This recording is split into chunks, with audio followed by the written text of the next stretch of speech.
Hi everyone, it's Becky with Feathered Nest, and today I'm going to show you the very small space that I set up to do my very small mini albums. I've never scrapbooked before, so I really didn't know what I was doing or what supplies I would need or the workspace or anything like that. I just started creating them, and then I started looking up on YouTube's different scrapbooking rooms and things like that. Wish I had a whole room, but I don't. And I don't know really if I'm even going to continue this. I might decide in a month or so that, I'm tired of making scrapbooks. So I don't know if this is going to stay, but this is how I have it set up for now. And what I did, we're in my study. If you'll remember from my other home office desk video or whatever that one was called, I had my desk set up right here and kind of in this corner here. And so we kind of had to shift things around. It's rather crowded in here, but I don't want to get rid of anything necessarily right now because, like I said, I don't know if this is a craft that I will keep and continue with. I chose my office because, well, let me go ahead and pan around, see if I can do this without getting dizzy.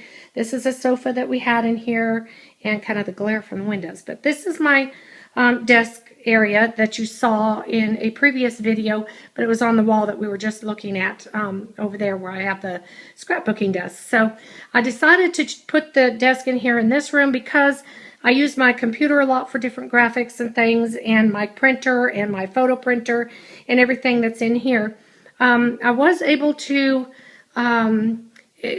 incorporate the centerpiece that I couldn't use when it was over here because it would have blocked the windows. So in a way, this is a nicer arrangement. We get to use the piece. It gives me more storage areas and stuff like that. So this may stay even if I don't continue scrapbooking, but for now, I like it up here. That way, if I'm inspired or work into the late hours of the evening, I'm not disturbing those who want to go on to bed. So it works real good up here in this area at the front of my home where our study's at. So let me go back over here to the desk that I do have set up for it.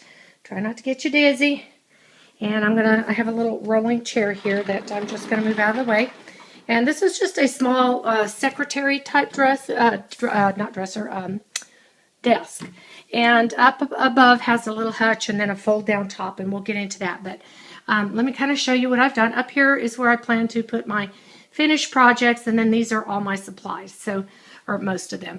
So up here I had mentioned wanting to take my organizing binders, which you've seen some of them, and I was going to do a separate video on my Thanksgiving and Christmas organizer, but I had talked about wanting to put it in a scrapbook form, and that's what this is. I'm pretty much finished with it. I don't know. I haven't actually worked with it, so I don't know if it's done yet or not. And I'll probably film it done or not. So, and then this is just a little scrapbook that I made that was inspired by Faith Chick 777. And then I keep a clock in here so I can watch the time. And then this is just a little album that I finished when we had a scrapbooking retreat this summer at my sister's home. We had a blast, and then I'm working on one more that's going to go right there. Now, down to the organizing part. I can't take credit for most of this part here. Like I said, I did a lot of surfing on the YouTubes to find different ways to set things up.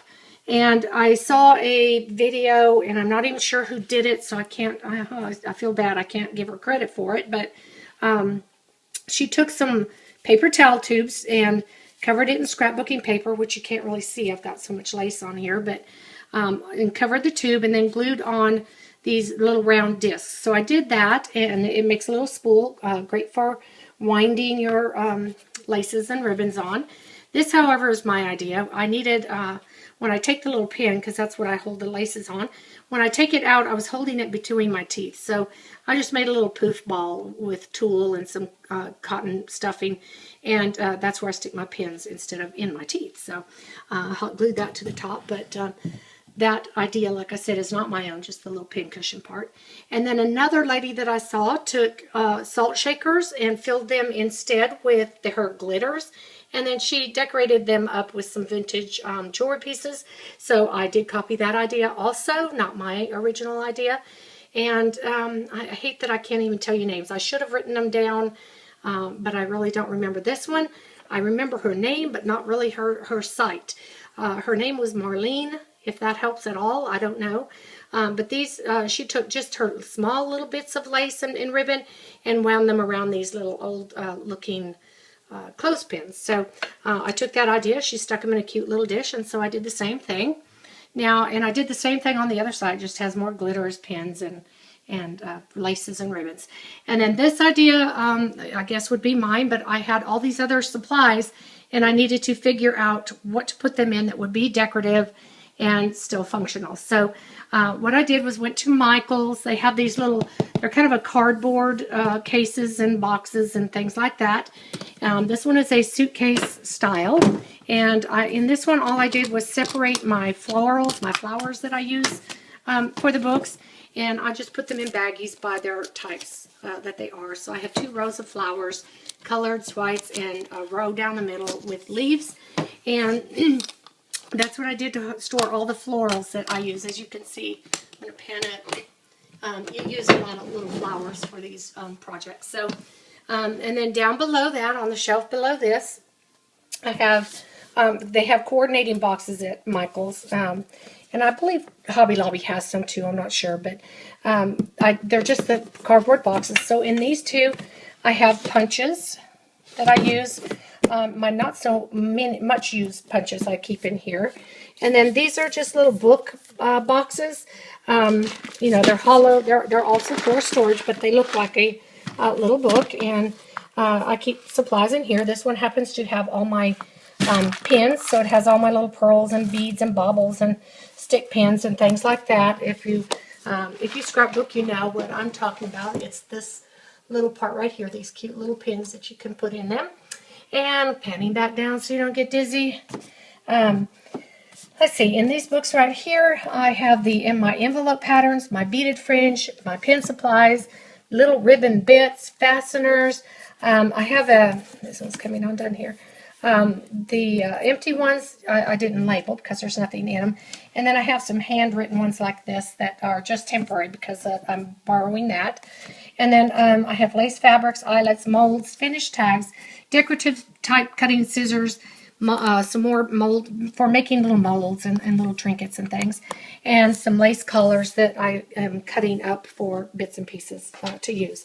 Okay, so then we're going to pan on down. This secretary here has 2, let's see if I can find them here, 2 large drawers.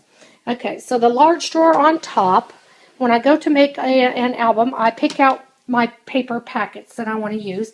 So this whole drawer is filled with anything to do with paper, such as chipboards and things like that. I have, they even make the little, and I have made some so cute. They're little mini albums made out of toilet tissue rolls. Isn't that, you know, I was shocked. They can make all kinds of little mini albums out of all kinds of things. So, and then I saw a creative idea with the egg cartons, so I saved me one of those. So mainly just chipboards, anything to do with paper. I did store my papers. You know, you can get these little containers at Michael's, Hobby Lobby's, Joann Fabrics, all that, to hold your papers. So this one holds my 12 by 12 papers, my scrap papers, and my standard papers, the standard size sheets that will go in my computer. And then this is just my archive bucket, so that when I go on maybe a vacation, or I'm you know, got an album that I'm going to work on, I'll put the photos or little pamphlets, things like that I want to include in an album. I put it in there, so that's my archive little container.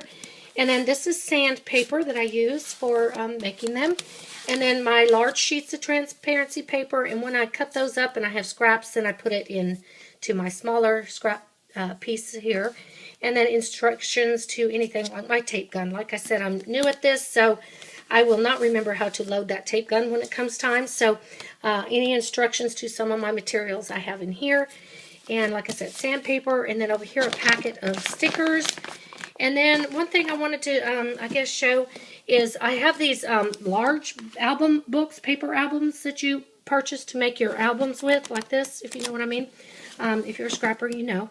And I found that doing the mini albums, these larger ones, some of them are kind of a waste of paper. So I prefer using these little mini albums, which are great because they're perfect in size. But what I did do is once I use that pack and I have little scraps from that book, I put them in a baggie and then I keep it in with that book. So that works out real well for me. And that is it on the paper drawer. So like I said, I pick out my papers and get those ready to go. And then I open this bottom drawer down here. And this is where I store most of my tools. And I keep this open while I'm scrapping and creating. So this is just where I store a bunch of my extra supplies. My inks, my stickles, my stains, my glimmer mist, glue. You get the idea. I have these two. These are just trinket boxes. And I pull those out when I'm ready to put trinkets on. These are my binding fibers. Some tools that I don't use as often but can get to easily. And some extra wipes for my wipe box that's up there to get inks off my fingers and stuff. And then I have my little heat gun, and I store my two cutters right in here. It's just a little slot. It fits in nicely. So I usually leave that open, and then I pull out my little drawer pads here that hold my top up. And then this is how it looks. Messy, I know. I have found that when you're trying to be creative, sometimes messy is just best. I like to be able to have these items right here at my fingertips. When I first started, I kept everything in these drawers. And then I thought it was just more of a pain to keep opening a drawer, getting a pair of scissors out, getting the glue out. And so I left all my stuff that I use constantly right here. Now this is a, not gel, it's a silicone mat that I picked up at the baking department, or supplies in at Target. And then my hot glue gun sets up right here. And when I'm done, I have to lay it down or my desktop won't close. So I let it cool off and then I lay it flat. Okay, and then right here are my smaller little books that I can see. I'm going to have to use something stronger than the tape. This has brads in it, the jump rings, my magnets and Velcro, my chain, and then here's where I store the stamps. Now, I didn't get this idea either. I got it off of YouTube. It's not my idea. They were storing their rubber stamps in these CD cases, but I cannot find the CD cases they were using that do not have these circles. I have to work around these circles to put my stamps in. So whenever I find the flat ones like they have, I don't know where they're getting them, but I'm sure I'll find them eventually. So that is where I keep my stamps. And right now I don't have a whole lot, so I would divide them. If I had oodles of them, I would divide them into themes, transportation, whatever, that sort of thing. Now this is my side here that I use what I call my project drawers. This is a project I just finished. This is a wee, teeny, tiny little album I'm going to surprise my daughter with on her homecoming corsage. And then this is a project that I'm working on. Then I have one more. I'm working on 2 albums right now. And then I'll just kind of, go back and forth on which one I'm working on. So I'm going to pretend I'm using this one. What I do is I set it right here next to me on that couch because I set my chair right here. Okay, and then I take over here on this other row here are some other often used tools. And then I have my packs of paper that I picked out to go with those 2 projects right here. And this is my scrap book, or the scraps from the papers. So I usually have my cutter sitting right here. I'll cut a piece and then put the scrap piece in here. And I'll do that with the project. Then when I'm done with that project, these books will go back and those scraps will go in the appropriate books in a baggie. So that is how I work my scrapbooking area, and it has so far worked out great. I don't have a whole lot of supplies. I know I saw some of those rooms that were just chocked full, hundreds of inks and things like that. If I ever get totally into it that big, then I may have to look at a room, right? Okay, so have fun surfing the YouTube for ideas and be creative. Have fun. Bye now.